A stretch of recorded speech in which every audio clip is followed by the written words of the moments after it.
mostly played in the street because there wasn't the traffic that there is today. But we could always play the games because it used to be mostly horse and cart in my time, and you could generally hear a horse coming that you could get out of the road quick before they came along.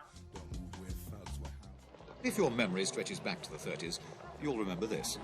A number of narrow alleyways that led into Castle Street, which ran from Old Market to St. Peter's Church, through what has now become Castle Park. The centre of the city was Castle Street, so on a Saturday particularly, the whole of Bristol seemed to congregate in Castle Street. You could get almost anything in Castle Street. The noise was deafening. Bang, bang, tremendous explosions, one after another. We paused for a moment and looked back at the burning city, and it was such a devastating sight to see the buildings tumbling down and the flames still there. And looking down Castle Street, we could see St. Peter's Church was on fire. It was a terrible shock. One day the buildings were all there, and the next day nothing.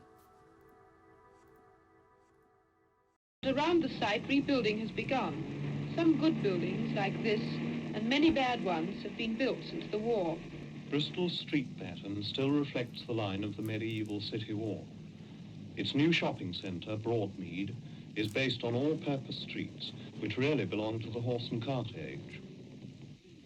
People are free to walk about safely, and children can play without fear. While above them, tall buildings command breathtaking views over the city. The cliff-like facades cut out each other's light and view.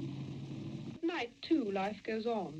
People can enjoy themselves, going to the cinema or the theatre, listening to music, dancing, drinking and dining out, perhaps talking into the early hours of the morning in a riverside cafe, or just wandering about, enjoying the bright lights.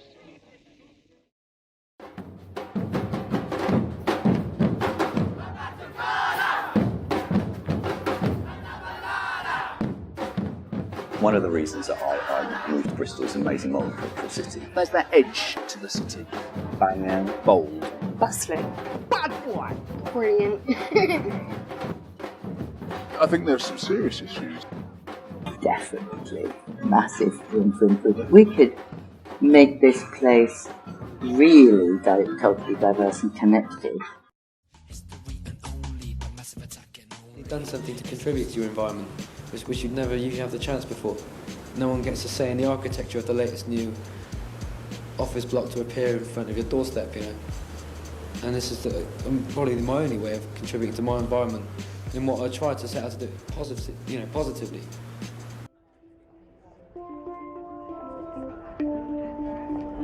It's beautiful, basically. Appealing to your eyes.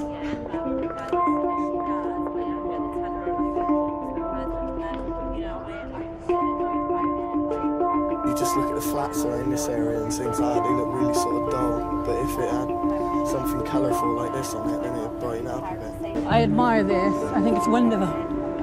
Takes this dull street and it makes it look really nice. You're defacing their buildings, that's what you're doing really, isn't it? Well, I think people buy into the street art concept now. It's quite diverse, there's a lot of a different range of people around. As an individual living in Bristol, I do feel quite respected. I am allowed to be who I am, but other people may not be able to feel that way. I don't think everyone in Bristol is treated equally. One big thing that could change about Bristol to make it a fair, safe place is like just treat people equally and then just see the change.